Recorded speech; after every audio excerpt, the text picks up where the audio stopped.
Queenie, ano ba? Kanina ka pang hinihintay ng magiging asawa mo sa sala. Chang, ayaw ko po sa panot na yon. Huwag niyo naman po akong ipagpalit sa pera oh. Naiiyak na pakiusap ni Queenie sa tiyahin niya. Aber, ano namang silbi mo kung hindi ka magpapakasal sa lalaking yon ha? At least sa lalaking yon makukuha mo lahat ng gusto mo. Dahil sa pera niya kaya mo nang bilhin ng lahat. Hindi Chang, ayoko po. Tumahimik ka nga, magbihis ka na, huwag kang maarte. Iniwan na si Queenie ng tiyahin niya kaya nangihinang umupo siya sa maliit niyang kama.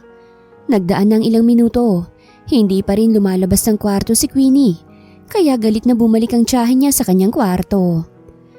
Queenie, ano ba? Lalabas ka ba riyan o kakaladkirin kitang palabas dito? Banta ng tiyahin niya pero wala pa ring response sa loob, kaya napilitan ng kanyang tiyahin na buksan ang pinto. At gano'n na lang ang galit niya nang makita si Queenie na tumatakbo palayo sa kanilang bahay. Queenie! Langya ka talagang bata ka! Galit na sigaw ng kanyang tiyahin. Sa bintana kasi dumaan si Queenie para matakasan ng tiyahin na gusto siyang ipakasal sa isang matandang panot. Takbo pa Queenie! Hindi ka pwedeng maharap na ng tiyahin mo, bilisan mo pa! Hinihingal niyang kausap sa sarili niya habang tumatakbo. Oh my goodness! Agad na napaupo sa gilid ng kalsada si Queenie nang muntik na siyang mahagip ng isang sasakyan. Buti na lang at mabilis siyang nakaatras dahil kung hindi, siguradong patay na siya. Pero yun nga lang tumama sa bato ang peta niya, kaya napapikit siya dahil sa sakit. Kung minamalas ka nga naman oh. Nang maalala na hinahabol pala siya ng tiyahin ay mabilis siyang tumayot kaagad na tumawid sa highway. Pero nagulat siya nang may biglang humintong sasakyan sa tapat niya. At sapilitan siyang isinakay sa sasakyan. Sino kayo? Bitawan niyo ako, ano ba? Nagpupumiglas si Queenie pero mas lalo lang na hinigpitan ng lalaki ang pagkakahawak sa kanya. Madam, huwag ka na pong magmatigas. Hinihintay ka na po ng asawa mo. Ani ng isang lalaki.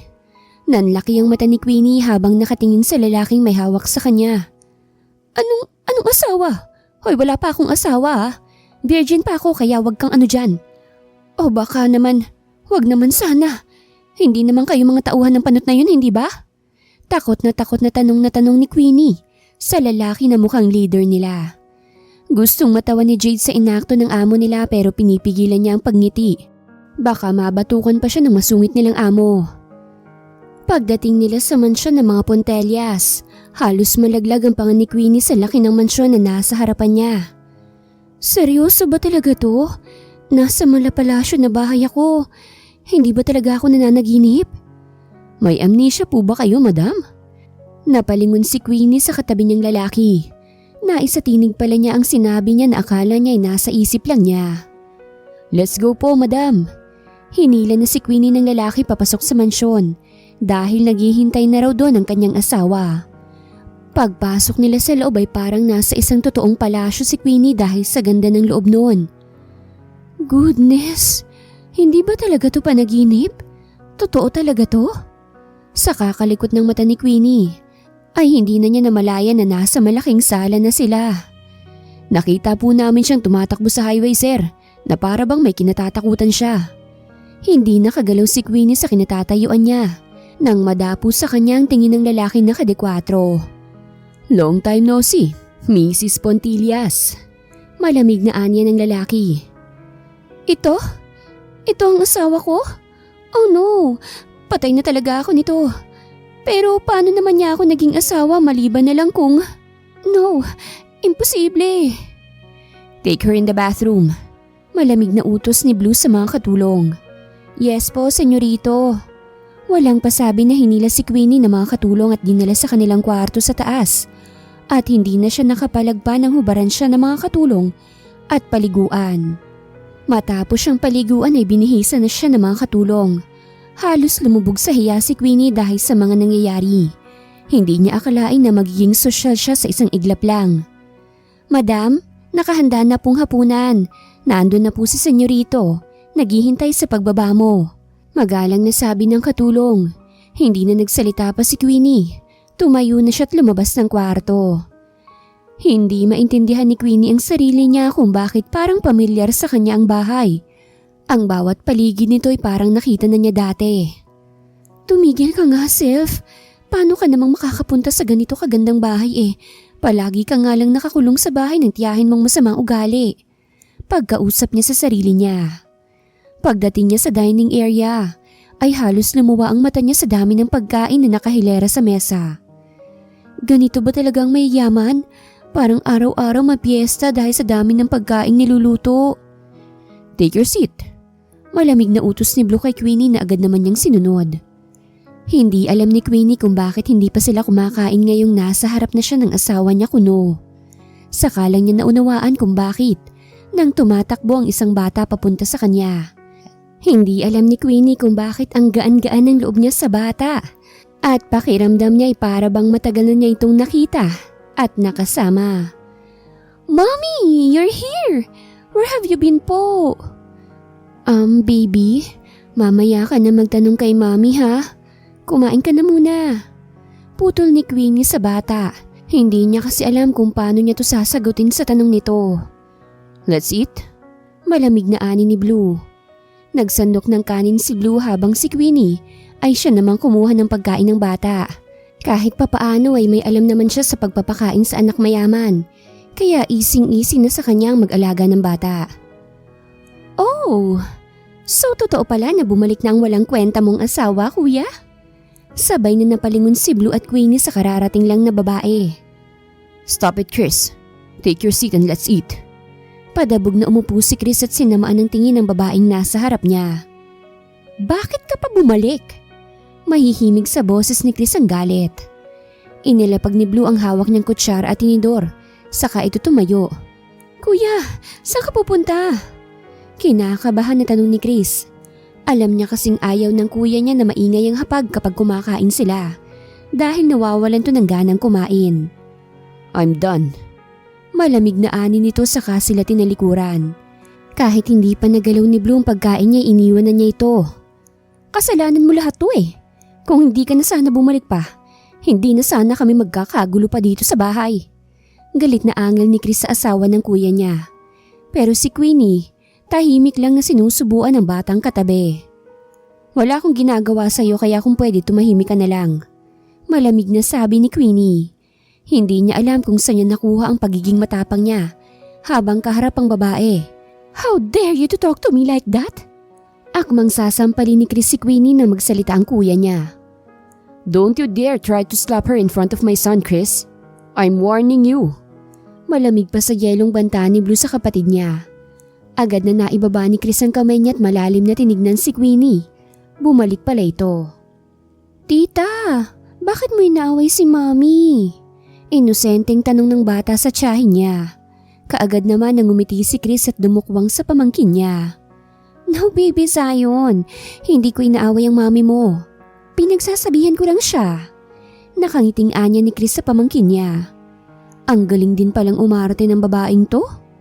Anya ni Queenie sa isipan niya. Umalis sa hapag si Chris habang naiwan naman si Blue, Queenie at Zion. I'm sorry kung ganun pa rin ang trato ni Chris sa'yo.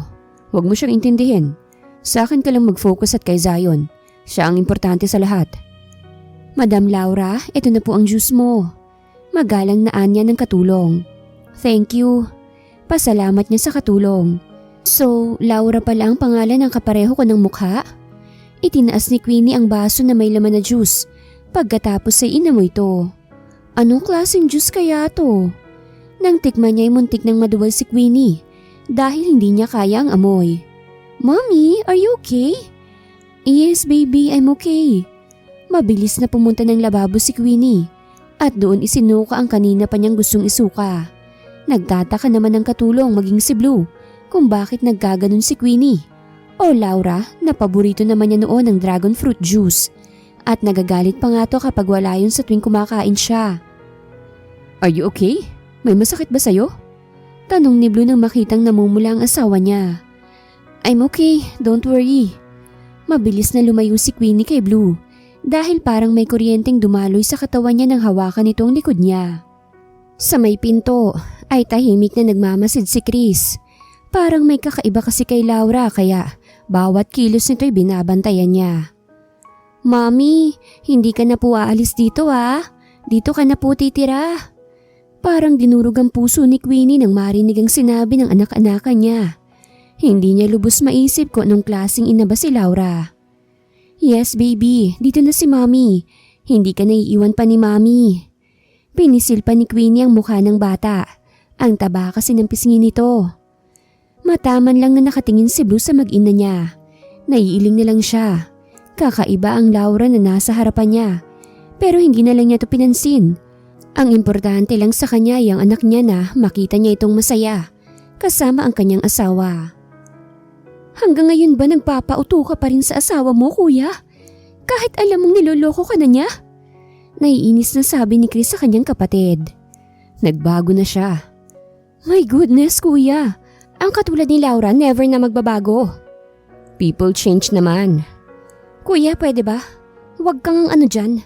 Huwag mong sabihin na mahal mo pa rin siya hanggang ngayon. Mahal siya ng anak ko. Kaya bakit ko naman ipagkakait sa anak kong kaligayahan niya? Ewan ko sa'yo. Ewan ko kung bakit hindi mo makita ang kasamaan ng asawa mong yan. Galit na sabi ni Chris.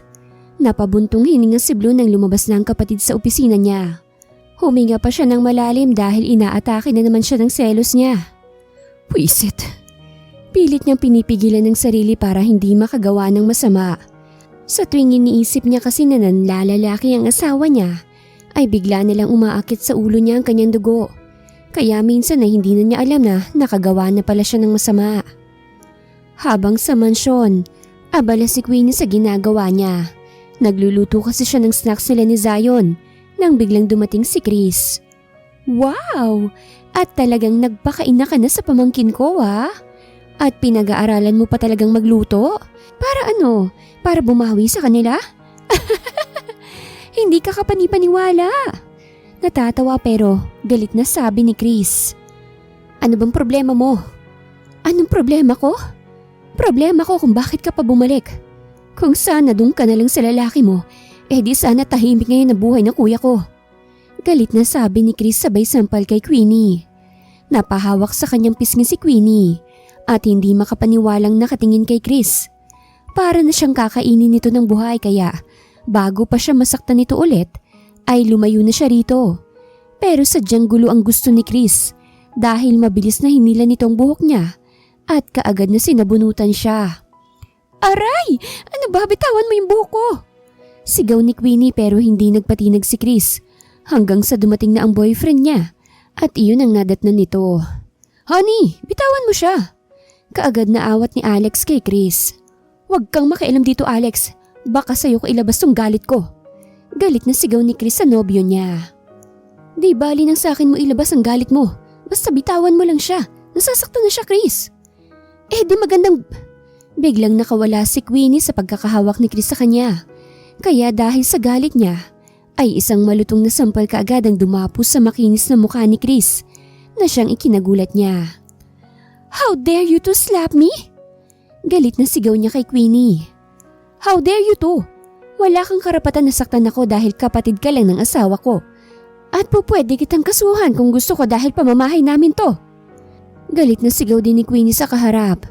Hindi makapaniwalang nakatingin lang si Chris kay Queenie na akala niya si Laura. Ano yung sinasabi mong pamamahay niyo to? Nagpapatawa ka ba? Baka nakakalimutan mong kapatid ko si kuya. At nakapangalan sa aming dalawang bahay na to. Balik na sigaw ni Chris sa kaharap na babae. Iniwan ni Queenie ang niluluto niya at umakyat sa taas. Pagdating niya sa kwarto nila ni Blue, ay saka palang tumulo ang luha niya. Hindi niya alam na aabot siya sa ganon. Gusto lang niya ng tahimik na buhay. Bakit ang gulo ng napasukan niya? Ang bilis naman ng karma ko. Kung alam ko lang na ganito pala, buti pa't umalis na lang ako. Pero saan naman ako pupunta? Alam kong hanggang ngayon hinahanap pa rin ako ni Chang. At nung panot na yun, bakit ba kasi magkamukha pa tayo di sana wala ako ngayon dito? Mahinang sabi ni Queenie habang nakatingin sa picture frame kung saan nandoon si Blue at Laura. Ilang beses na niyang tinignan baka sakaling may pinagkaiba sila ni Laura. Pero wala talaga siyang makita. Nang malaman ni Blue ang ginawa ni Chris kay Queenie, ay galit na binulyawan niya ang kanyang kapatid at sinabihan na wag muna siyang bumalik doon. Kuya, baka nakakalimutan mong may-ari din ako sa bahay na ito. kaya may karapatan akong tumira dito. Okay, kami ang aalis dito. Mahinahon na sabi ni Blue. Talaga ba, kuya? Nang dahil lang sa babaeng yun naalis kayo dito sa bahay na to? Kung saan tayo mismo lumaki? Nagtaas na ng boses si Chris, kaya matalim na tingin ang ipinukol ni Blue sa kanya. Kung ayaw mo sa asawa ko, pwede bang kahit na sa anak ko na lang, respetuhin mo siya. Kailangan niyang kalinga ng isang ina. Kaya kung maaari, huwag mo nang pairalin yung pride mo. Isipin mo rin ang mararamdaman ng anak ko pag nakita niyang ginawa mo sa kanyang ina. Naramdaman mo bang sakit nung umiyak ang anak ko dahil inaway mo ang mami niya? Sobrang sakit, Chris. Masakit sa akin na makitang umiiyak ang anak ko dahil naaawa siya kay Laura. Sumbat ni Blue sa kapatid niya. Balang araw mararamdaman mo rin ang sakit kapag nakita mong anak mo na umiiyak pag nagkaanak ka na. Malalaman mo rin kung bakit kahit niloloko na ako ng asawa ko, hinahayaan at hinahanap ko pa rin siya. Lahat ng ginawa ko ay para sa anak ko, Chris. Dahil sa anak ko lang. Napaiyak si Chris habang nakatingin sa kuya niya. Alam niya kung gaano kamahal ng kuya niya si Laura at ang anak nila. Kaya masakit para sa kanya na makitang nagkakaganito ang kuya niya dahil lang sa isang babae. Fine, hindi ko na siya guguluhin. Pero hindi ko maipapangako na hindi na ako makikialam sa buhay niyo. Mahal ko kayo. Kaya hanggat kaya ko pipigilan kong sarili ko. Alang-alang sa iyo at sa pamangkin ko. Kaagad nagpaalam si Chris kasama ang nobyo niya. Agad namang napahilamos sa kanya mukha si Blue dahil sa frustration. Marami na siyang trabaho sa opisina niya na halos walang katapusan at dumagdag pa ang kapatid niya. Nasaan ang Madam Laura niyo? Tanong ni Blue sa katulong. Nasa taas po, senyorito, pero kanina pa po siyang hindi lumalabas. Okay. Umakyat si Blue sa taas kung nasaan ang kanilang kwarto. Pagdating niya dun ay kaagad niyang binuksan ang pinto. Nakita niya ang kanyang asawa na nakahiga sa kama at halatang galing pa to sa pag-iyak dahil may luha pa sa pisngi nito na pinunasan ni Blue. Napaka-inosente ng mukha ng asawa niya. Ibang-iba noon na halos make-up lang ang nakikita. Mahinang hinaplos ni Blue ang mukha ng asawa niya at napabuntong hininga na lang siya. Hindi niya maintindihan ng sarili niya. Gusto niyang magalit ng gusto kay Laura. Pero ang puso niya ayaw makisama sa kanya. Kusa kasing sumasakit ang puso niya pag nakikita niyang nahihirapan si Laura. I'm so sorry kung pinilit kitang pakasalan ako. Ayoko lang na mapunta ka sa iba. Dahil mahal na mahal kita, Laura. Anya habang hinalikan ng noon ng asawa niya. Dahil sa pagka-obsess niya kay Laura noon ay pinilit niyang pakasalan siya ng asawa niya. Dahil ayaw niya itong maagaw pa ng iba. Wala namang nagawa si Laura dahil takot siya sa lalaki. Pero nang malaman ng boyfriend niya na nagpakasal na sila ni Blue, ay nagpakamatay ang lalaki at umabot yun kay Laura. Nagalit si Laura kay Blue dahil ito ang dahilan kung bakit nagpakamatay ang nobyo niya. Ibinalik niya rito ang sakit. Nang lalaki rin siya at pinapahiya ang asawa sa kagustuhan na maramdaman nito kung gaano kasakit ang ginawa niya hanggang sa mabisto ito ni Chris. Kaya gano'n na lang kagalit si Chris kay Laura. Pero kahit gano'n ay hindi pa rin naniniwala si Blue hanggat hindi siya makakita ng ebidensya.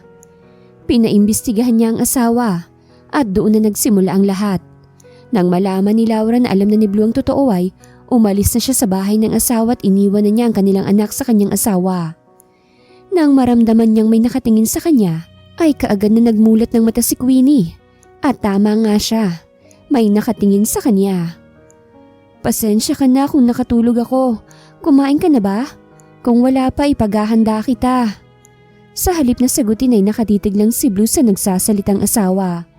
Isa sa ipinagbago nito ay ang marunong na itong magluto na hindi naman ito dating ginagawa sa asawa niya. Saan ka natutong magluto? Gusto sanang sabihin ni Queenie na sa tiyahin niya.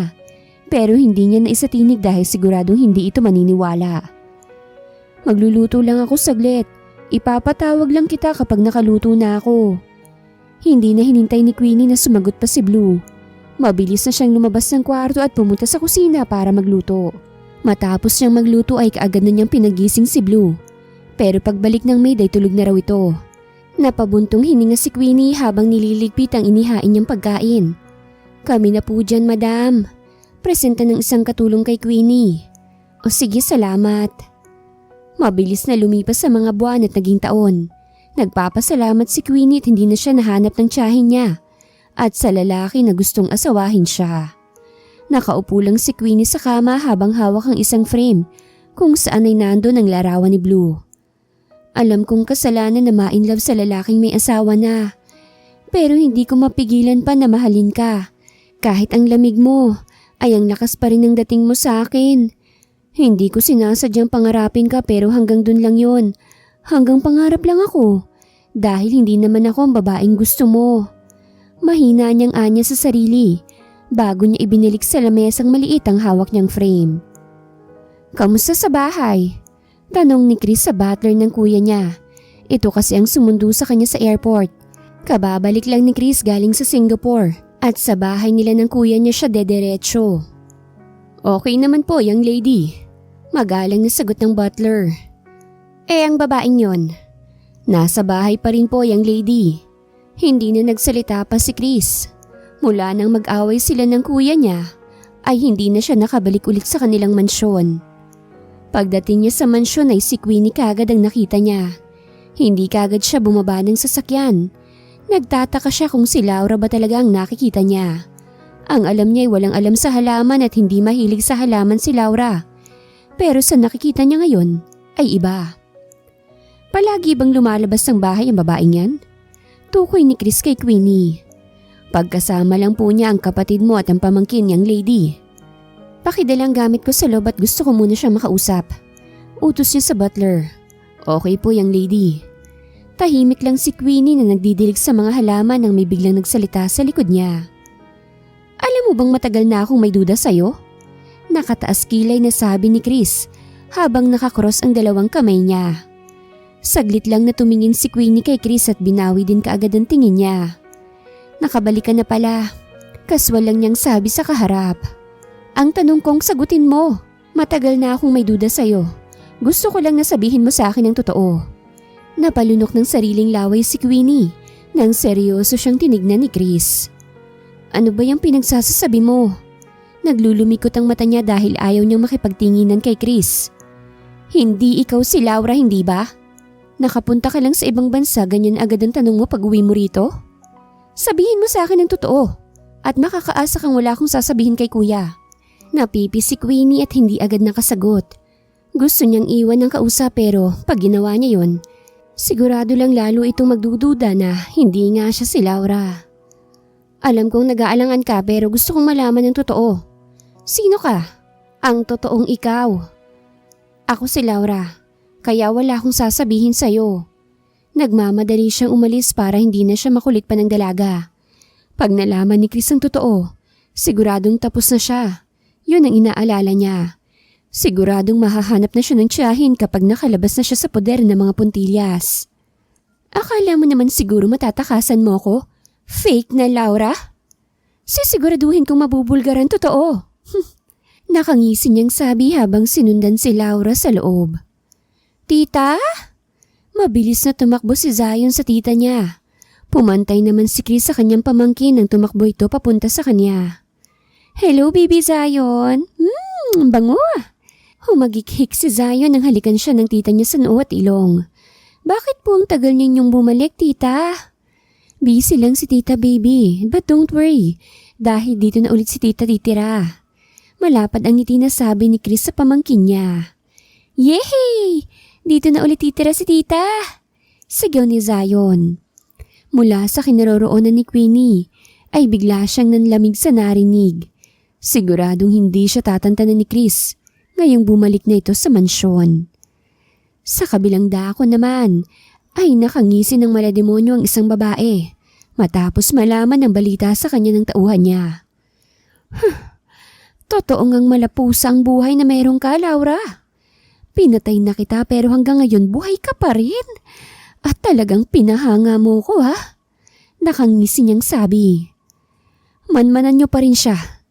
Gusto kong malaman ang lahat ng kilos niya. Kape po, ma'am. Umalis na ang kanyang mga tauhan habang si Eunice ay humihit-hit lang ng sigarilyo. Malaki talagang swerte mo at nakita ka pa rin ng iyong asawa. At kahit ilang taon ang nakalipas, Bilib din ako sa asawa mo kahit ilang ulit na akong kumuha ng ebidensya. Patunay na nagtaksil ka nga sa kanya. Hinanap ka pa rin talaga niya. At hindi man lang sinaktan. Ang tanga. Tanga-tanga talaga ng asawa mo.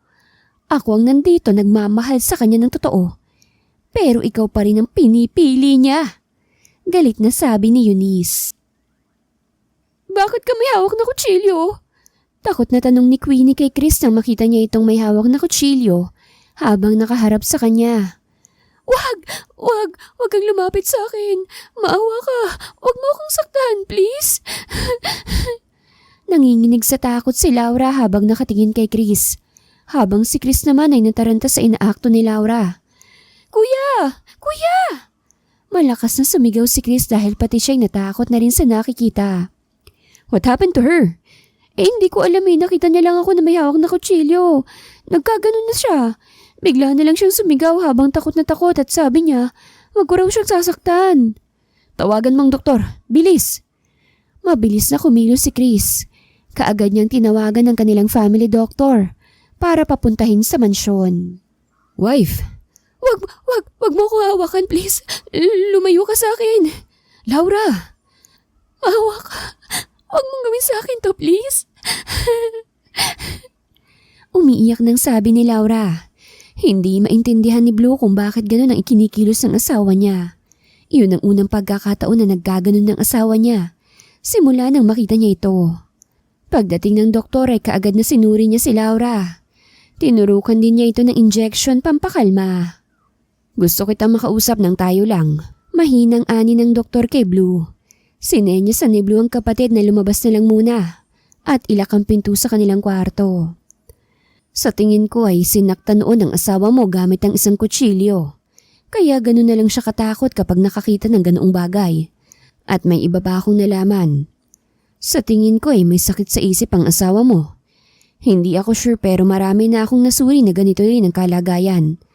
At lahat sila kumpirmadong may amnesia. At para makasigurado, ay mas mabuting dalhin mo siya sa ospital para masuri kagad siya. Are you sure about this? Sa dami ng cases na nahawakan ko katulad nito, sigurado ako. At para mas makasigurado pa, kailangan siyang dumaan sa pagsusuri. Payo ng doktor kay Blue. Salamat Dok, at gusto ko, sa atin na lang to. Ayokong may ibang makakaalam nito. Marahang tumango ang doktor kay Blue. Matapos mag-usap ay umalis na ang doktor, habang naiwan naman si Blue sa kwarto kung saan nakahiga si Laura. What happened to you? Bakit ka nagkaroon ng amnesia? Anong dahilan? Mahinang ani ni Blue at tanging sarili lang niyang nakakarinig sa sinasabi niya. Napatitig si Blue sa asawa niya. Hindi niya alam kung anong nangyayari dito. Huling balita niya sa kaibigan nito noon ay yung sumama na raw si Laura sa lalaki niya. Akmang tatayo na siya nang may nahagip siya sa bandang balikat ng asawa niya. At nang tignan niya, ay 2 peklat ang nakita niya. Buhay na buhay to at hindi lang ito nakikita dahil palaging t-shirts ang suot ng asawa niya. Naikuyom ni Blue ang kamao niya habang nakatingin sa kanyang asawa. Para makasiguro sa hinala ay inalis niya ang kumot sa asawa niya at tinignan ang katawan nito. Ganun na lang ang pag-igting ng panga ni Blue nang makita ang maraming peklat sa katawan ng asawa niya. Kusang tumulo ang luha ni Blue dahil sa nakikita. Kaya pala ayaw magdamit ni Laura sa mga sexing damit. Dahil yun palang dahilan. Nahihiya pala siyang ipakita ang maraming peklat niya sa kanyang katawan. Kung sino man ang gumawa sa'yo nito, sisiguraduhin kong pagbabayarin ko siya sa ginawa niya sa'yo. Galit na angil ni Blue. Nagtataka si Chris kung bakit ang bigat ng aura ng kuya niya nang dumaan ito sa tapat niya. At hindi man lang ito lumingon sa kanya. Parang wala itong nakikitang ibang tao. Pagdating ni Blue sa pinagkakatiwalaan niyang tao, ay kaagad na inilapag niya ang isang tseke. Gaano ba yung kaimportante at ikaw pa mismo pumunta rito? Tanong ng isang tao habang humihit-hit ng sigarilyo. Ayokong may ibang makakaalam na sa'yo ko pumunta. Gusto kong alamin mo kung anong nangyari sa asawa ko 3 years ago. Pati ang tinitirhan niya. Alamin mo kung anong kaugnayan niya sa asawa ko. Yan lang pala. Bigyan mo lang ako ng 3 days. Makukuha ko na lahat ng impormasyon na gusto mo. Thank you. Mabilis na lumipas sa mga araw. Habang nasa kanyang opisina, ay dumating ang inutusan niya para imbestigahan ang nangyari sa kanyang asawa noong hindi niya pa ito nahahanap. Eto nang pinagagawa mo. Nakatira ang asawa mo sa isang matandang dalaga. Ito raw ang nakapulot sa asawa mo noon at ito rin ang nagpagamot sa kanya sa ospital. Nang magkamalay na, hindi na niya kilala ang sarili niya. Kaya ang nakapulot sa kanyang nagpakilalang tiyahin nito. Ayon sa source ko, gusto siyang ipakasal ng itinuturing niyang tiyahin sa isang matandang mayaman. At dahil ayaw ng asawa mo, lumayas siya sa bahay nila.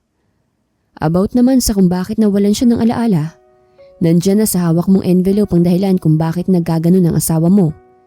Kailangan ko na umalis. Tumangulang si Blue at nang maisara ng pinto, ay sa kanya binuksan ang hawak niyang envelope. Habang nagbabasa, ay mabilis na dumilim ang mukha ni Blue na nakatitig sa hawak niyang papel.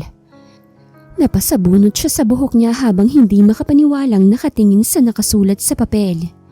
Nilakumos niya ang papel at basta na lang itinapon. Samantalang sa mansyon, pagkagising ni Laura, ay ang masakit na ulo kagad niyang naramdaman niya. Blue? Mahina niyang tawag sa asawa niya. Ang sakit! Halos sabunutan ni Laura ang ulo niya dahil sa sakit. Habang iniinda ang sakit ay parang may kidlat na nagpakita sa utak niya. Nakita niya ang sarili habang umiiyak. Habang ang isang babae naman ay may hawak na kutsilyo at unti-unting lumalapit sa kanya. Wag kang lumapit sa akin. Maawa ka. Huwag mong gawin sa akin to. Nagmamakaawang sabi ni Laura sa isang babae. Lalo pang sumakit ang ulo niya nang gusto niyang makita ang mukha ng babae na may hawak na kutsilyo. Nasa ganoong ayos si Laura nang maabutan siya ni Blue. Mabilis na binuhat ni Blue ang kanyang asawa para dalhin sa ospital. Kuya, ano nangyari sa kanya? Hindi sinagot ni Blue ang kapatid. Tuloy-tuloy lang siya sa paglabas kaya wala sa sariling napasunod din si Chris sa kuya niya. Mabilis na nagdrive ang butler ni Blue. Halos paliparin pa niya ang sasakyan para makarating lang kaagad sa ospital. Kaagad naman silang sinalubong ng mga doktor nang makarating sila doon. Ano ba talagang nangyayari? Bakit ba ayaw mong sabihin sa akin? Naiinis na wika ni Chris sa kuya niya pero hindi nagsasalita si Blue. Nagpapabalik-balik lang siya sa paglalakad habang naghihintay sa resulta. Nakarating kay Eunice ang balita tungkol sa pagkaka-ospital ni Laura. Kaya nakangiti siyang hinarap ang tauhan niya. Very good! Sa ospital niyo na isagawa ang plano. Kailangan tuluyan na siya mawala sa paningin ko nang maisagawa ko ng ikalawang plano ko. Masusunod po ma'am. Siguraduhin niyong walang makakakita sa inyo at huwag kayong mag-iwan ng bakas para maging ebidensya. Nagkakaintindihan ba tayo? Opo. Good. Umalis na kayo at balitaan niyo ako. Tumalikod na ang tauhan ni Eunice. Habang nakangiti naman siyang sumisimsim sa hawak niyang baso na may laman na wine. Sa ospital ay tahimik na nakatingin si Blue sa asawa niyang mahimbing na natutulog. Mabuti na lang at naturukan kagad to ng gamot. Bakit hindi mo tawagan sila mami at daddy para malaman nilang kalagayan ni Laura? Suwestyon ni Chris. Hindi na, ako nang bahala sa lahat. Maglalagay din ako ng tauhan para magbantay sa labas. At huwag mo muna siyang iiwan hanggat hindi ako nakakabalik. Aalis ka? May importante lang akong gagawin. Paano kung magising siya? Sabihin mo may nilakad lang ako. Oh, come on kuya. Alam mong hindi kami okay ng asawa mo, di ba? Magbabago rin ang pagtingin mo sa kanya kapag nalaman mo ng totoo. Kanina ka pa kuya, ano ba talagang totoo? Malalaman mo rin, hindi pa muna ngayon. Tandaan mo ang bilin ko. Wag na wag mong hahayaan na may ibang pumasok sa silid na ito kung hindi mo kilala. Nagkakaintindihan ba tayo? Napatango na lang si Chris at sinunod niya ang kuya niya. Nang makaramdam siya ng gutom, ay saglit siyang nagpaalam sa mga bantay para bumili ng pagkain. Tulog pa si Laura kaya okay lang na umalis muna siya. Jade, pakibantayan mo muna si Laura sa loob ha. Ang mga kasama mo na lang muna dito sa labas. Sige po. Mabilis na pumasok si Jade sa loob at umupo sa sofa. Habang naghihintay kay Chris na bumalik. Agad na napatingin si Jade sa pinto ng bumukasyon at pumasok ang isang nurse. Mag-i-inject lang po ako ng gamot. Tumango si Jade at kaagad na ibinalik sa binabasa ang tingin. Hindi nagtagal ay lumabas na ang nurse. Nakasandal sa sofa si Jade at inaantok na naghihintay kay Chris. Ilang minuto nang nakalipas pero wala pa rin to. Iidlip na sana si Jade nang biglang bumukas ulit ang pinto. Sa pag-aakalang si Chris ay hindi na niya lang ito pinansin. Pero nang hindi nagsalita ang pumasok ay mabilis na nagmulat ng mata si Jade. "Anong ginagawa mo?" Nagulat ang lalaking nurse at hindi na ituloy ang ginagawa. Nilingon nito si Jade na nakaupo sa sofa. Hindi niya kasi napansin yun kanina. "Tuturukan lang po siya ng gamot, sir. Utos kasi ni Doc na dapat hindi siya malipasan sa gamot niya." "Kakaturok lang ng gamot sa kanya. Wala pang 30 minutes. Nang maglumikot ang mata ng nurse ay mabilis na pinindot ni Jade ang alarm na nasa gilid niya.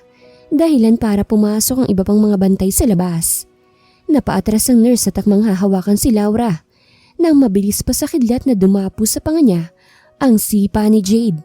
Kaya bumulagta siya sa sahig sa lakas ng sipa ng butler ni Blue. "Kunin niyo siya at huwag niyong hahayaan na makawala." Utos niya sa iba pang mga bantay na kaagad naman na sinunod ng mga ito. Nang malaman ni Blue ang nangyari ay mabilis na bumalik siya sa ospital kung saan naroroon ang asawa niya. Halos takbuhin na niya ang kwarto ng asawa nang makarating siya sa ospital. "Anong nangyari?" "Meron pong pumasok para turukan siya ng gamot at nang suriin ito ng doktor, isa pala tong lason." "Nasaan siya?" "Pinadala ko na sa tauhan natin at siniguro na hindi ito makakatakas. Alam kong nandito lang sa ospital na tong nagmamanman sa asawa ko, kaya kailangan doble ingat kayo." "Opo." Lihim na pinakilos ni Blue mga tauhan sa loob ng ospital nang walang nakakahalata. Kailangan niya kasing mai-safety muna ang asawa niya bago siya gumawa ng isa pang hakbang. Sa kanilang hideout ay galit na pinagbabato ni Eunice sa mga tauhan niya. "Mga inutil kayo! Mga walang kwenta! Isang babae lang ang pinatatrabaho ko, hindi niyo pa nagawa." "Marami kasing nakabantay sa kanya, ma'am. Mahigpit ang mga bantay niya kaya hindi siya basta-basta na magagalaw ng kahit na sino." "Pwisit! Magsilayas kayo sa harapan ko ngayon!" Galit niyang sigaw sa mga tauhan niya. Hindi na alam ni Eunice kung ano pa bang kulang para tuluyan ng mawala sa kanyang mga mata si Laura. Ang buong akala nila ay patay na ito kaya basta na lang nila itong inihulog noon sa kalsada na malayo sa mga tao. Hindi naman niya akalain na mabubuhay pa pala ito matapos siyang tulungan ng isang ginang. Huli na nang malaman ni Eunice na buhay pa pala ito kung hindi pa nasabi ni Chris sa kanya. Tama, si Chris. Magagamit ko siya para makalapit ako kay Laura. Siguradong hindi niya ako makikilala dahil may amnesia pa siya. Bakit ba ngayon ko lang ito naisip? Nakangiting sabi ni Eunice sa sarili niya.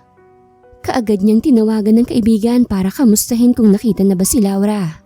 Alam niyang madali niya lang itong mapapaniwala tulad noon nung ipakita niya sa kanya na may kasamang ibang lalaki si Laura. Hindi naman alam ni Chris na pinsan ni Eunice ang lalaki at ang babae na kasama nito sa kama ay girlfriend niya. At para maniwala sila ay sadyang ginaya nila ang mukha ni Laura noon. "Eunice, ikaw ba talaga yan?" Masiglang sabi ni Chris nang makita ang dalaga sa video call. "Oo, pasensya ka na kung ngayon ko lang naisipan na tumawag sa'yo ah. Masyado kasi akong busy." "Ganun ba? Naku, okay lang. Lalo ka pang gumanda ah." Puri pa ni Chris kay Eunice. "Of course, kailangan eh." Kibit balikat niyang sabi. "Kamusta na pala kayo ng kuya mo? Namiss ko na siya." "Naku, okay lang si kuya. Gwapo pa rin naman siya. Pero alam mo bang nakabalik na si Laura sa buhay niya? At yun nga, nasa ospital ngayon ang asawa niya. Dahil kailangan niyang maoperahan kaagad dahil may namumuo raw na dugo sa utak niya. Dahilan para palaging sumakit ang ulo niya." "Ganun ba? Mabuti at hindi nagalit ang kuya mo sa kanya at nagawa pa rin siyang patirahin dyan. Kahit alam niyang ng lalaki to?" "Yun na nga eh, hindi ko maintindihan ang desisyon ni kuya." Kibit balikat na sabi ni Chris. Tumagal pa ang pag-uusap ng dalawa hanggang sa kusa nang nagpaalam si Eunice sa kausap. "Sana nga tuluyan ka nang hindi magising, Laura, para makuha ko na si Blue. Wala kang karapatan na angkinin ng pag-aari ko. Akin lang si Blue. Akin lang siya. Hindi ang katulad mong nababagay sa katulad ni Blue. Ako lang ang nababagay sa kanya. Ako lang." Galit na naman niyang sabi. Sa ospital, nakahanda na ang gagamitin para sa operasyon ni Laura. Nakahawak sa kamay ni Blue ang asawa niya dahil sa takot. Huwag kang matakot, wife. Nandito lang ako. Hindi kita pababayaan. Kaya kailangan mong lumaban, okay? Dahil kailangan ka pa namin ng anak natin. Malumanay na sabi ni Blue sa asawa niya. Sa isang iglap ay bumalik sa dati ang pagmamahal ni Blue sa kanyang asawa. Nagsisisi siya kung bakit nakinig kagad siya sa kwento at kunwaring mga ebidensya para sirain ng asawa niya. Kung hindi sana siya naniwala, hindi sana nawala ng ilang taon sa kanila ang asawa niya at hindi sana ito magkaka-amnesia dahil nagpadala kaagad siya sa selos na nararamdaman niya. Sobrang mahal niya si Laura kaya gano'n na lang kasakit para sa kanya na makitang may ibang lalaki na nakapatong sa kanyang asawa. Mr. Pontillas, kailangan nag-iisa lang sa operating room ang pasyente. Ani ng doktor ni Laura. Blue, natatakot ako. Mahinang sabi ni Laura. Huwag kang matakot, okay? Tandaan mong mahal na mahal kita, wife. Lumaban ka dahil babawi ako sa'yo, okay? Hinalikan muna ni Blue sa noo si Laura bago ito isinakay sa wheelchair. Nang malaman ng magulang ni Blue ang pagbabalik ni Laura, ay kaagad na nagpabook sila ng flight pa uwi sa Pilipinas. Kaagad naman silang sinalubong ni Chris. Ma'am, nasaan ang kuya mo? Dinala ni Chris ang magulang sa kinaroroonan ni Blue. Nagulat pa ito na makitang magulang nila. Kung hindi pa tumawag sa akin si Eunice, hindi ko malalaman na umuwi na pala ang asawa mo. Mahihimig sa boses ng ginang ang inis dahil sa iba pa niya nalaman ang pagbabalik ng asawa ng anak nila. Lihim na ikinuyom ni Blue ang kamao niya para pakalmahin ang kanyang sarili. Hindi pa pwedeng malaman ng magulang niya at ni Chris na si Eunice ang dahilan kung bakit nagkaganon ang asawa niya. Wala akong balak na itago sa inyong lahat. Mas nauna lang na nagsabi ang ibang tao kesa hintayin ako na ako mismong magbalita na nakita ko na siya. Hindi siya kusang umuwi kung yan ang inaakala nyo. Malamig pa sa yelo na sabi ni Blue. May amnesia siya kaya hindi niya ako kilala at malalaman ko ang lahat kung anong nangyari sa kanya kapag naging successful ang operasyon niya. Segunda pa rin niya. Agad na napipi ang ginang sa sinabi ng anak niya. Nagtataka siya kung bakit iba ang kwento ni Eunice sa kanila. Akala ko ba nagbalik si Laura para humingi na naman sa'yo ng pera? Sabay na napatingin si Chris at Blue sa kanilang ina. Yun ang sinabi niya sa'yo? Hindi ba niya naikwento kung paano ko natagpuan si Laura? Malamig na tanong ni Blue sa kanyang ina. Mula sa hindi kalayuan ay dinig ni Eunice ang pinag-uusapan ng mga ito. Kaya mabilis siyang lumayo sa kinaroroonan niya bago pa siya makita ng lalaki. Mukhang nagkamali si Eunice sa sinabi niyang yun sa magulang ni Blue. Hindi niya akalain na magiging interesado mga ito kay Laura. Dahil ang alam niya, galit din ang mga ito kay Laura dahil sa ginawa nito kuno. Mula sa kanyang kinauupuan ay tumunog ang cellphone ni Blue. Nang makita kung sinong tumatawag sa kanya, ay mabilis niya itong sinagot habang lumalayo sa magulang niya at kapatid. Sir, nakaalis na po siya. Nag-igting ang panga ni Blue dahil talaga palang nandun si Eunice. Sundan niyo siya kung saan siya pupunta. Huwag lang kayong dumikit masyado. Utos niya sa kanyang tauhan. Copy, sir. Ibinaba na ni Blue ang tawag at bumalik niya sa magulang niya. Umuwi na lang muna kayo ng mansyon, Mom, Dad. Alam kong pagod kayo sa biyahe. Pakitignan na lang din si Zion at kapag nagtanong siya sa kanyang ina, sabihin niyo na may nilakad lang. Ayaw ni Blue na ma-involve ang anak niya sa kinahaharap niyang problema ngayon. Sige, pero tumawag ka, son. Kung may kailangan ka, baka may maitutulong ako sa'yo. Salamat, Dad. Nakipagmanhag lang si Blue sa kanyang ama bago siya humalik sa kanyang ina. Ang naiwan sa ospital ay si Blue na lang at Chris. Ayaw niyang iwan ng kuya niya. Nagigilty siya sa ginawa niya kay Laura. Wala naman siyang alam na may amnesia to, kaya pala hindi siya nito kilala. Kuya, umupo ka nga muna. Pati ako nahihilo na sa'yo eh. Reklamo ni Chris. Wala kasing ibang ginawa ang kuya niya kung hindi magpabalik-balik ito sa paglalakad. Panay din ang tingin nito sa kanyang relo. May 3 hours pa. Napabuga pa siya ng hangin habang tumingin ulit sa oras. Naaawa namang nakatingin si Chris kay Blue. Ngayon niya lang ito nakita na ganito kabalisa at dahil yun kay Laura. Sa kalalakad ni Blue ay hindi niya namalayan pa ang oras. Lumabas mula sa operating room ang doktor na kaagad namang sinalubong na magkapatid. Kamusta ang operation, Dok?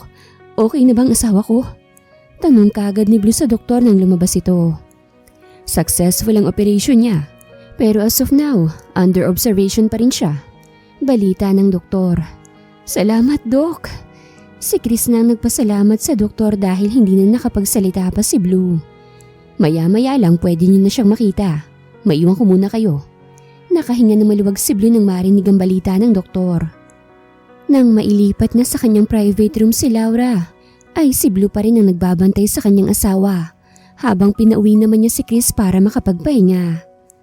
Sa lahat ng nangyari sa buhay nila na mag-asawa, ay ngayon ni Blue naunawaan kung bakit nangyayari ang lahat ng yun sa buhay nila ni Laura. Malaki rin ang pagkukulang niya sa kanyang asawa noon, kaya ngayong binigyan pa siya ng pagkakataon ay ipapalasap niya sa kanyang asawa ang saya kasama sila ng anak niya. Mabilis na lumipas ang oras na itinagal kay Laura para magising siya. Hindi na malaya ni Blue na gumalaw na ang daliri ni Laura. Kasabay nun ang pagbukas ng kanyang mga mata. Puting kisame kagad ang bumungad kay Laura nang magmulat siya. Oh my goodness, hon! Gising na siya! Batid sa boses ng ginang ang saya. Mabilis namang nilapitan ni Blue ang asawa niyang diretso lang ang tingin. Goodness, thank you! Mahinang sabi ni Blue. Wife, huwag ka munang gumalaw ah. Bawal pa muna sa iyong gumalaw dahil kaka-opera pa lang ng ulo mo. Kusang tumulo ang luha ni Laura nang makita ang mukha ng asawa niyang nag-aalala sa kanya at makikita sa mata nito ang saya. Nang dumating ang doktor, ay kaagad na sinuri nito ulit si Laura. Pagkatapos ay pinabalik niya sa pagtulog ang pasyente. Kailangan hindi ito mapagod sa pag-iisip. Matulog ka na muna, wife. Nandito pa rin ako pagkagising mo. Kusang pumikit ang mga mata ni Laura at bumalik sa pagtulog. Pagod pa rin kasi ang pakiramdam niya kaya hinayaan niyang hilahin siya ulit ng antok. Nang masiguro na tulog na nga si Laura, ay ipinagkatiwala niya muna sa kanyang magulang ang asawa niya. Sandali siyang umuwi sa mansyon para kamustahin ang anak niya. Talaga po, Daddy? Malapit na po umuwi si Mommy? Yes, baby. Kaya ikaw, kailangan behave ka rito, okay? Babalik naman na mamaya si na lolo't lola. Sila munang makakasama mo ngayon, Okay po, Daddy. Pakisabi po kay Mommy na namiss ko na po siya. Okay, baby. Makakarating yan kay Mommy. Nagpaalam na si Blue sa anak niya. Humalik muna siya sa noon nito bago niya ito iniwan. Kalalabas lang ng arrest warrant niya, Mr. Pontillas. Naghanda na rin ang team namin para sa gaganaping operasyon. Good. Aasahan kong buhay siya na madadala sa kulungan. Gusto kong makita na pagdudusahan niya sa loob ng kulungan ang ginawa niya sa asawa ko. Makakaasa ka, Mr. Pontillas. Tuluyan nang nagpaalam si Blue sa kausap niya bago siya bumalik sa ospital.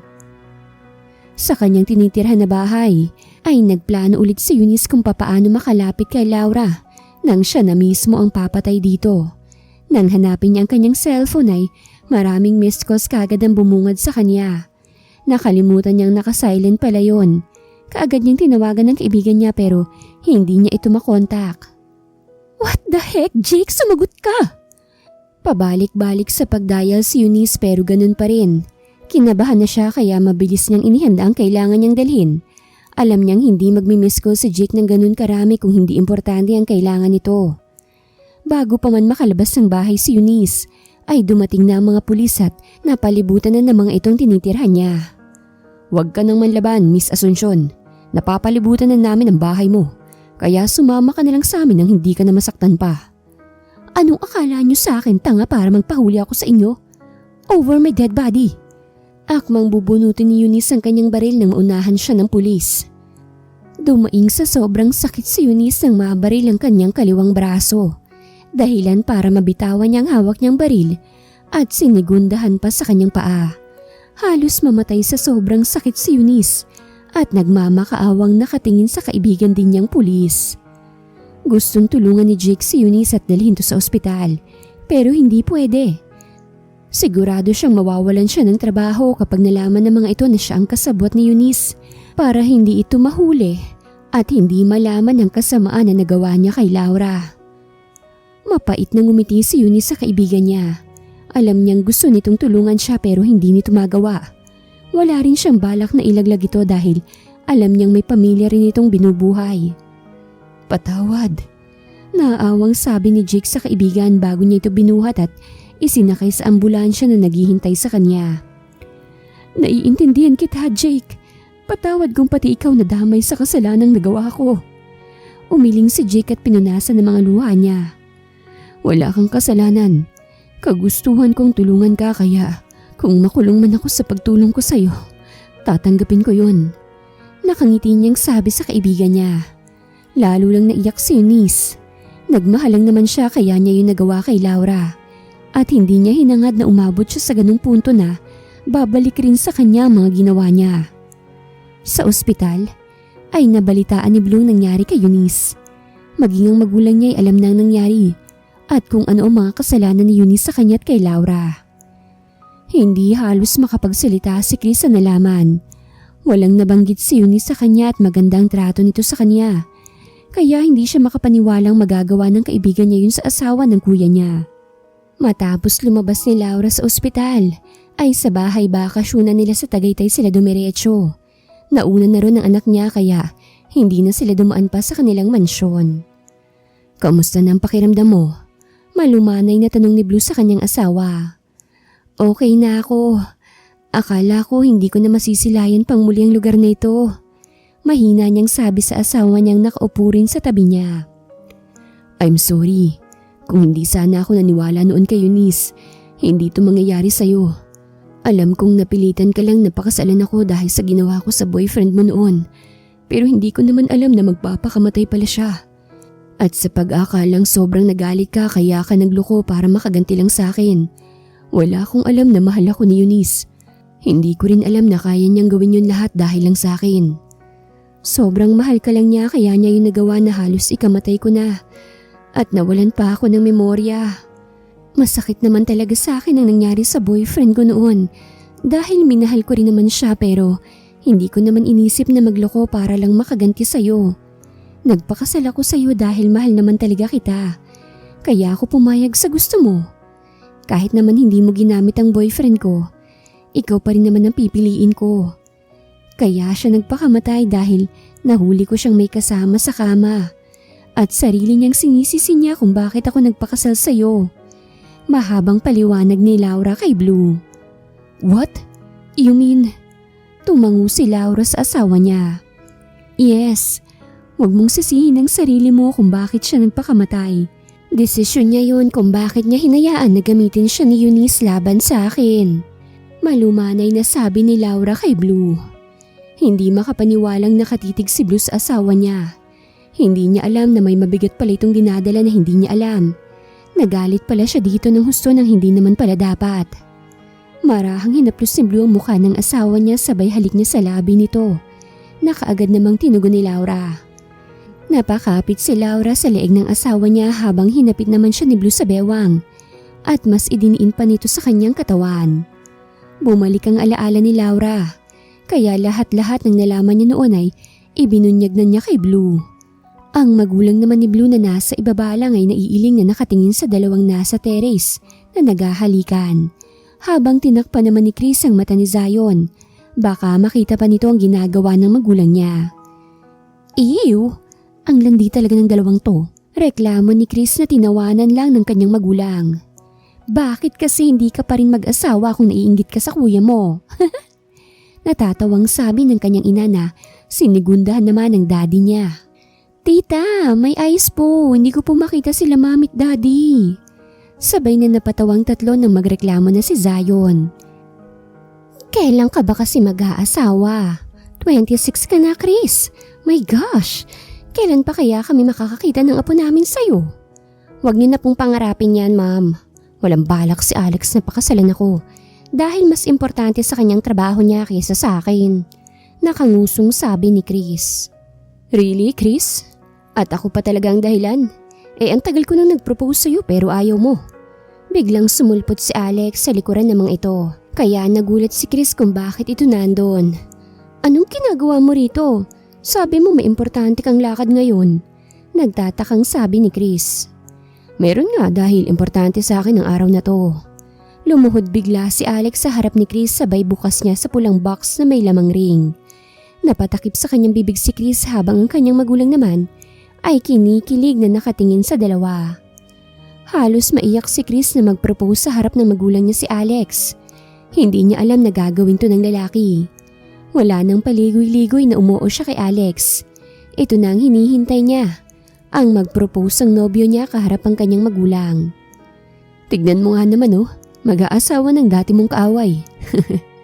Natatawang sabi ni Blue habang nakatingin sa kapatid niyang nasa baba. Deserve din naman niyang sumaya kaya hayaan mo na siya. Isa pa, noon lang naman kami mag-away, hindi na ngayon. Sino ba naman ako para hindi siya mapatawad? Nakangiting sabi ni Laura. Niyakap ni Blue ang asawa at inakay na ito papasok sa kwarto nila.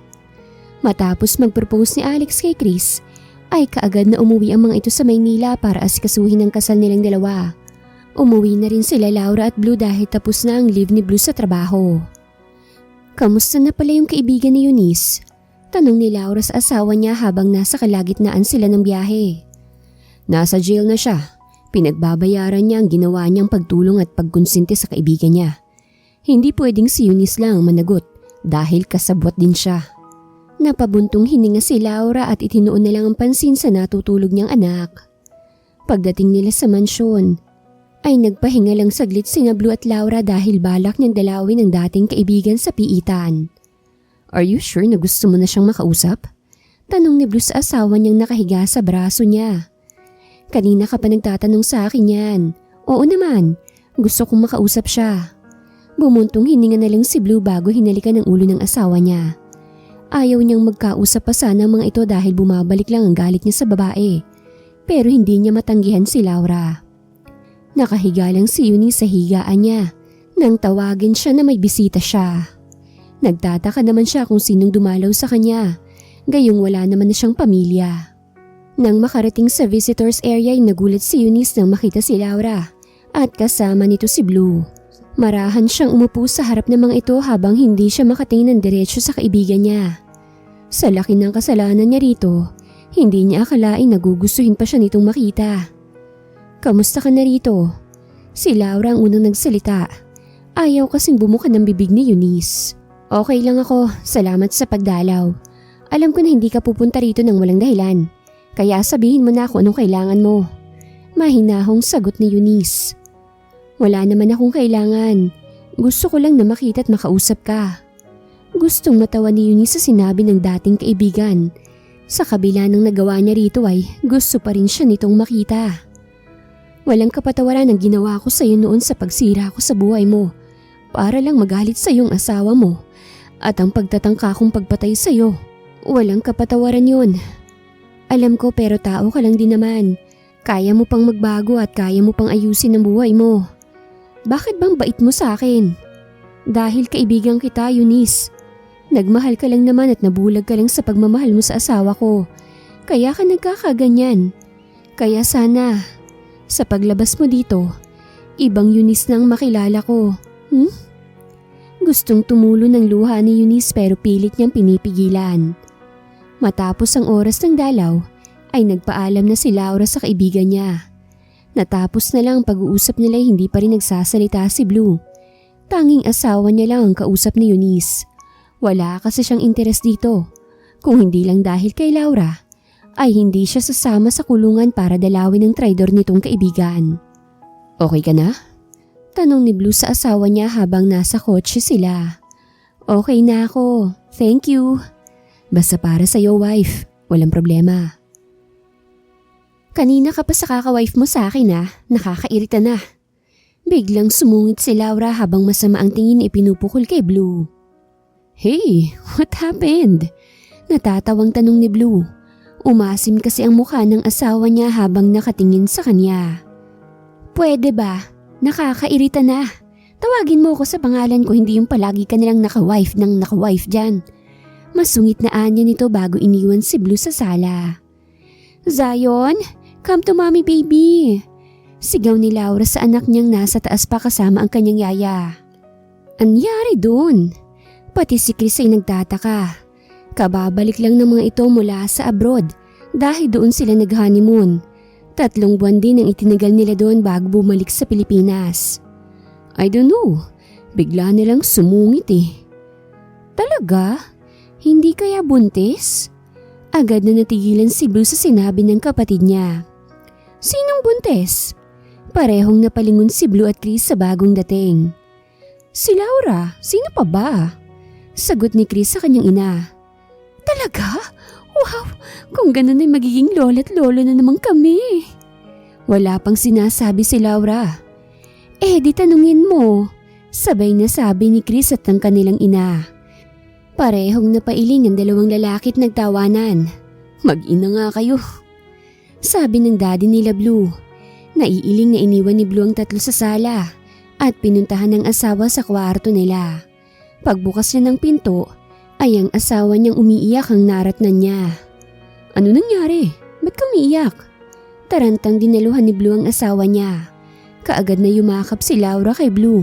Nang makalapit na ito sa kanya at isiniksik sa dibdib ng asawa ang kanyang muka. Sininghot-singhot niya ang mabangong amoy ng asawa niya na nagbibigay sa kanya ng kapayapaan. I'm sorry. Mahinang sabi ni Laura. Why? Hindi ko na alam kung bakit ako nagkakaganito eh. Pero sa tingin ko, dala to ng batang nasa sinapupunan ko. Agad na nailayo ni Blue ang asawa sa dibdib niya nang marinig ang sinabi nito. Really? Are you sure? Tumango si Laura kaya napayas na lang si Blue, saka hinalikan ng ulo ng asawa niya. Mula nang makumpirma ni Blue na buntis nga ang asawa niya, ay doble ingat at doble alaga siya dito. Kahit nga magpaligos anak nila ay si Blue nang gumagawa. Unti-unti nang lumaki ang tiyan ni Laura hanggang sa naging ganap na itong 9 na buwan. Kahit busy sa trabaho, ay hindi pa rin nakaligtaan na i-check ni Blue ang kalagayan ng asawa kahit nasa opisina pa siya. Hanggang sa isang araw, habang nasa kalagitnaan siya ng meeting, ay tumunog ang cellphone niya. Hindi pa man siya tapos sa pagdidiscuss ay ipinaubayan na niya ito sa kanyang personal assistant na siyang nakakaalam sa lahat. Kuya, nandito na kami sa ospital. Asan ka na? Reklamo ni Chris sa kabilang linya. I'm coming. Hindi na niya hinintay pang matapos ang meeting niya. Kaagad na siyang umalis para puntahan ang asawa niya. Pagdating niya ron ay nandoon na ang kanyang ina't kapatid. How was my wife? Kaagad na tanong niya sa mga ito. Nasa delivery room pa siya, son. Hintayin nilang natin ang paglabas ng doktor. Paliwanag ng kanyang ina. Hindi ito ang unang pagkakataon na nanganak si Laura. Pero ngayon ay parang bumalik sa teenager si Blue dahil daig pa niya ang mga nganak dahil sa pinagpapawisan siya. Kuya, parang ikaw ang mga nganak. Huwag kang ang OE. Sita ni Chris sa kapatid niya. Sa halip na patulan, ay pinabayaan na lang siya ni Blue at hinintay ang paglabas ng doktor. Kaagad na sinalubong nilang doktor nang lumabas ito galing sa delivery room. Kamusta ang asawa ko, Dok? She's fine. At normal naman ang panganganak niya. At congratulations, lalaki ang anak mo. Again? Masamang tingin ang ipinukol ni Blue sa kapatid niya. Napapisay naman si Chris. Ang akala niya kasi babae ang anak ni Laura. Naghanda pa naman siya ng mga damit na para sana sa pamangkin niya. Nang mailipat na ng room si Laura, ay naging maingay sila. Ang cute lang kasi ng anak ni Blue na talaga namang nagmana sa kanya. Ang cute ng baby! Naku, siguradong may magpapakamatay na naman sa gwapo mong yan, baby! Natatawang sabi ni Chris. Maging ang kanilang magulang ay natatawa na rin sa sinabi ni Chris. Tigilan mo nga yung pamangkin mo, Chris. Saway kaagad ng kanilang ina sa kanya. Pasaway talaga yung kapatid mo, no? Nakangiting pinatakan ni Blue ang noon ng asawa niya ng halik habang nagpapasalamat siya dito. Thank you so much, wife. Sobrang saya ko't wala na akong mahihiling pang iba. Ako rin naman. Minsan, may mga bagay na nangyayari sa buhay natin na hindi natin inaasahan. Hindi natin alam na ginawa lang pala yun para masubok ka. Kung gaano ka katatag. Kung gaano kalaki ang pananampalataya mo sa kanya. Wakas.